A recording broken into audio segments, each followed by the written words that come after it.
especially how we plan to travel in the future. Well, Jen Weatherhead Harrington is a travel and lifestyle expert, and she joins us now. Good morning, Jen, and happy Earth Day. Hi, good morning. Happy Earth Day. Well, most of us haven't been traveling much lately, but we are looking ahead. How can we be more green when choosing how we travel in the future? Yeah, I would say, you know what? The past year has really showed us what kind of impact travel has on the environment. We all saw, the Venice or the canals in Venice that were really clear and blue and less pollution. So I think we're all going to be thinking about this a bit more.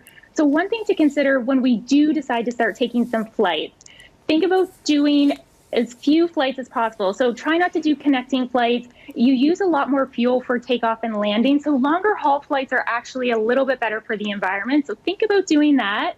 And then another thing you can do is a lot of airlines offer a carbon footprint incentive that they can add onto your bill when you are checking out and paying for your flight. So you can either use cash to pay for that, or a lot of them will use credit, and they'll put that money towards initiatives for conserving green space or planting trees. That's another great way to kind of offset your carbon footprint. And another thing that comes with airlines is always all of that plastic that you get on the plane when it comes to eating and drinking. So bring your reusable water bottle, even bring your own reusable cutlery as a way to kind of cut down on some of those impacts. Now, I know that obviously flying is one way to get around. We also love to take road trips here in Saskatchewan. Are there ways to make that, just a bit more sustainable for our environment?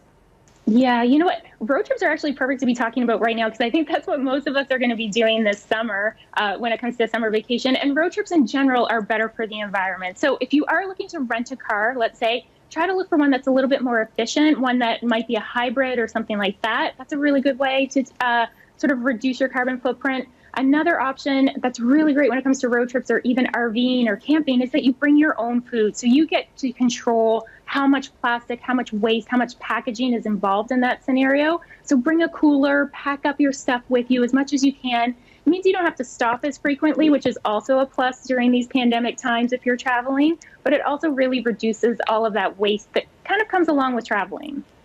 Now, I know we're talking about all that reusable packaging, and that brings me to packing for our trips. Are there ways to be more green with that?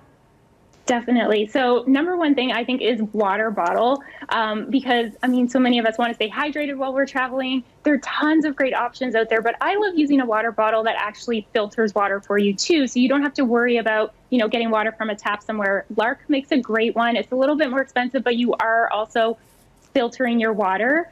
And then when it comes to toiletries, those can also be a big culprit when it comes to having an economic or an environmental impact on when you're traveling. So I would say look for things like that you can reduce packaging. So there's one skincare brand that I love. It's called Anhydra. They don't have any water in their products. It's all powder or oil based. So that means you're going to add little drops of water to this when you're traveling, wherever you are, and that kind of lathers things up or creates a lotion for you. So you're reducing it on the packaging side. It's also a very clean product.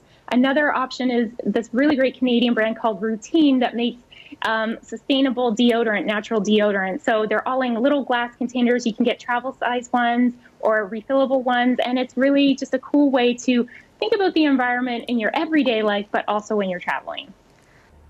Well, thanks so much for all those great tips, Jen. Jen Weatherhead Harrington is a travel and lifestyle expert joining us today on Earth Day. While you're watching Global News Morning, stay with us.